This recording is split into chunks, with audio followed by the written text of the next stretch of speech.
Protein గురించి చాలా మందికి అపోహలు ఉంటాయి. ప్రోటీన్ ఎక్కువ తీసుకుంటే కిడ్నీ ప్రాబ్లం ముదిరిపోతుందని. మన భారతీయుల వెజిటేరియన్ డైట్‌లో ఉండే ప్రోటీన్ తక్కువ.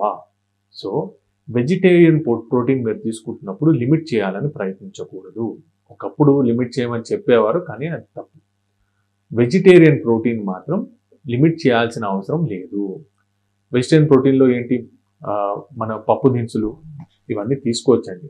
పప్పు తింటే కిడ్నీ ప్రాబ్లం పెరిగిపోతుందని మాత్రం అనుకోకూడదు.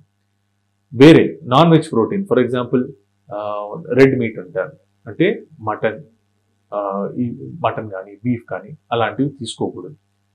చికెన్ కానీ ఫిష్ కానీ తీసుకోవచ్చు. ఎంత తీసుకోవచ్చు?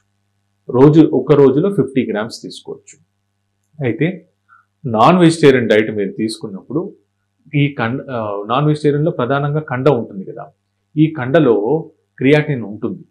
సో మీరు ఈరోజు నాన్ వెజిటేరియన్ తీసుకొని రేపు క్రియాటిన్ టెస్ట్ చేసుకుంటే మీకు రెగ్యులర్గా ఉండే క్రియాటిన్ కంటే కొంచెం ఎక్కువ చూపిస్తుంది. అందువల్ల ఎప్పుడైనా నాన్ వెజ్ తీసుకుంటే నెక్స్ట్ 2 డేస్ పాటు క్రియాటిన్ టెస్ట్ చేయకూడదు. 2 డేస్ తర్వాత చేసుకుంటే మీకు కరెక్ట్ లెవెల్ ఆఫ్ క్రియాటిన్ చూపిస్తుంది. గుడ్డు మీరు కావాలనుకుంటే రోజు కూడా తీసుకోవచ్చు. Preferably egg white. ఎల్లో అప్పుడప్పుడు తినొచ్చండి, కానీ వైట్ అనేది ప్రిఫర్ చేయడం ట్రై చేయండి. Boiled egg is better because దానిలో ఉండే ప్రోటీన్ మంచిది.